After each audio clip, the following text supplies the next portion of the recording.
I was born on May 4th, 1929, in Brussels, Belgium. My name was Audrey Kathleen Rustin, though later I became known simply as Audrey Hepburn. My father was British, a banker, and my mother was a Dutch baroness.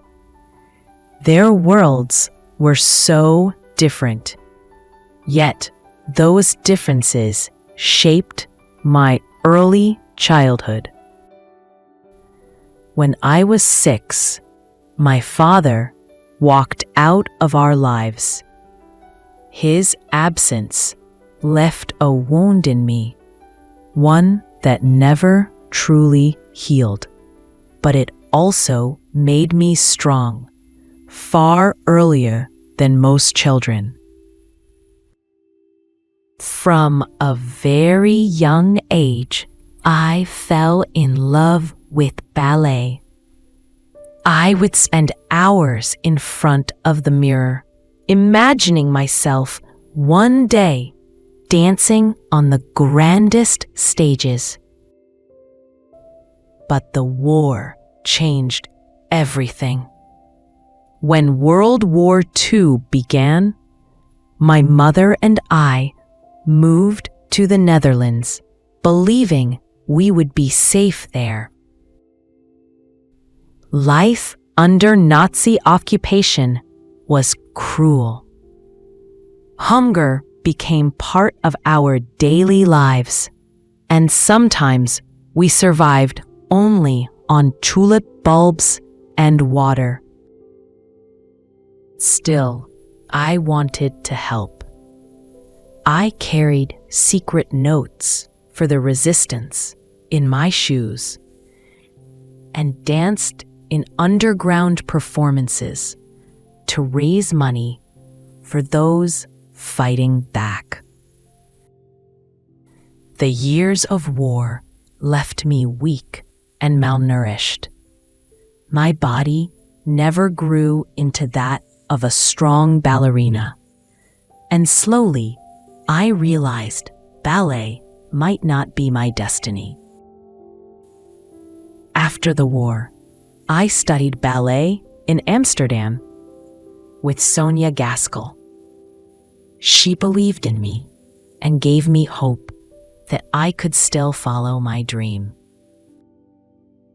Later, in London, I trained under Marie Rambert. She was kind, but honest, and she told me the truth. I was too tall and too weak to become a prima ballerina. That truth broke my heart, but I refused to give up on life. I began taking small modeling jobs, and slowly I started stepping into the world of acting. People noticed me, not because I was the most glamorous, but because I looked different. My eyes, my posture, my quiet way of being, they made me stand out.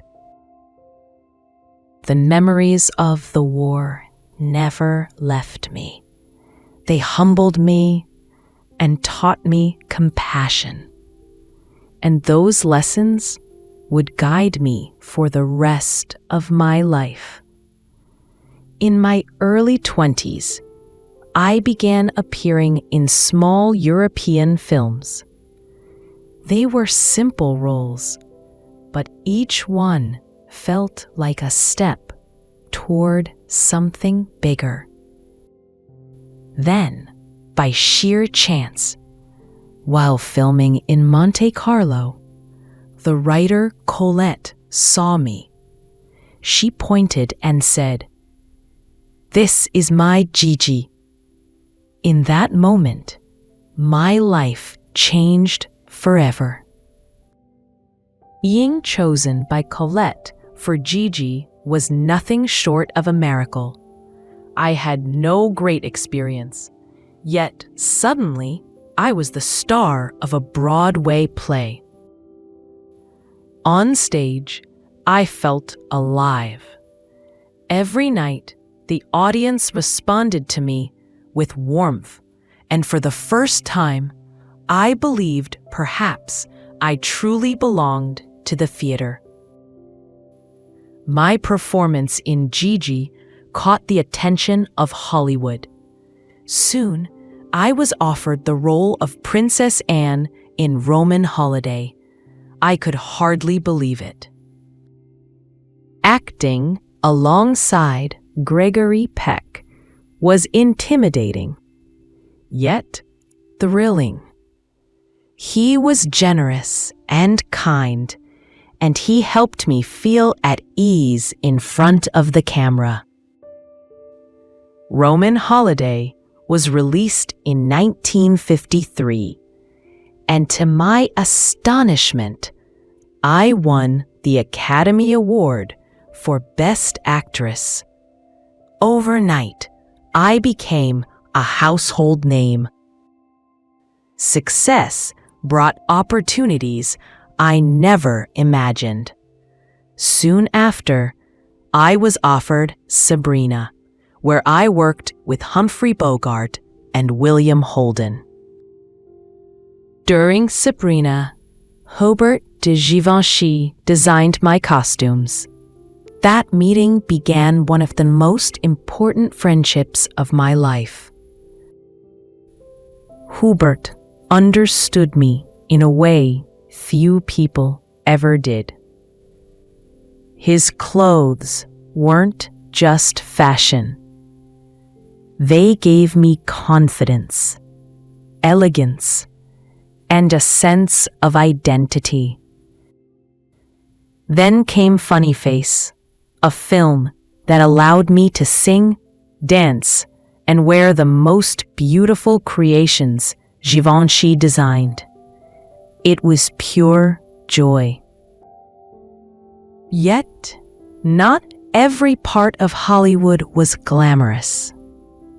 I often felt shy at parties, more comfortable with a book or my dog than with champagne and lights. In 1957, I married Mel Ferrer.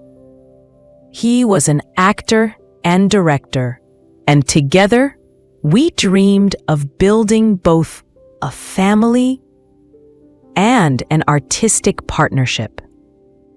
Our marriage had its challenges, but in those years, I threw myself into films like Love in the Afternoon and The Nun Story. Each role stretched me as an actress. The Nun's Story was especially difficult. To portray a woman torn between faith and duty, I had to dig deep into my own memories of sacrifice. By the early 1960s, I had starred in Breakfast at Tiffany's. Holly Golightly became iconic, though in truth, I was nothing like her wild, carefree spirit. Still, audiences loved her, and the role cemented my place in film history. It was strange to become a symbol, when all I had ever wanted was simply to work. After Breakfast at Tiffany's, I made films like Charade, My Fair Lady, and Wait Until Dark. Each one challenged me in new ways. My Fair Lady was unforgettable. Playing Eliza Doolittle required me to transform from a poor flower girl into a sophisticated lady. It was a role full of contrast. Behind the scenes, not everything was easy. My voice was dubbed for the songs, which hurt me deeply, though I tried not to show it. By the late 1960s, I felt tired of the constant spotlight. More than fame, I longed for peace, family, and a sense of normal life. My marriage with Mel Ferrer ended, and later I found love again with Andrea Dotti, an Italian psychiatrist. We married in 1969. That same year, I gave birth to my second son, Luca. Being a mother was the role I cherished more than any film I ever made. I stepped back from Hollywood for a time, appearing in films only occasionally. My children became my priority, and I embraced a quieter life. Yet, the world never let me go completely. Even in my absence, people remembered my films, my style, and perhaps the kindness I tried to show. In the 1980s, a new chapter began. UNICEF invited me to become a Goodwill ambassador, and I felt my past had prepared me for this mission. I traveled to Africa, Asia, and South America. I saw children facing hunger, illness, and war. The same suffering I remembered from my own childhood. The work was heartbreaking, yet deeply meaningful. Wherever I went, I tried to use my voice, my fame, to draw the world's attention to those children. People sometimes called me a fashion icon, but I never cared much for that. What mattered was kindness, empathy, and helping those in need. In 1992, I was diagnosed with cancer. It was a cruel discovery, but I faced it with the same grace I had tried to live my life with. Surrounded by my family and close friends, I spent my final months in Switzerland, cherishing each moment of love and quiet beauty. On January 20th, 1993, my story came to an end. But I hope the love I gave, both on screen and in the world, continues to live in the hearts of others.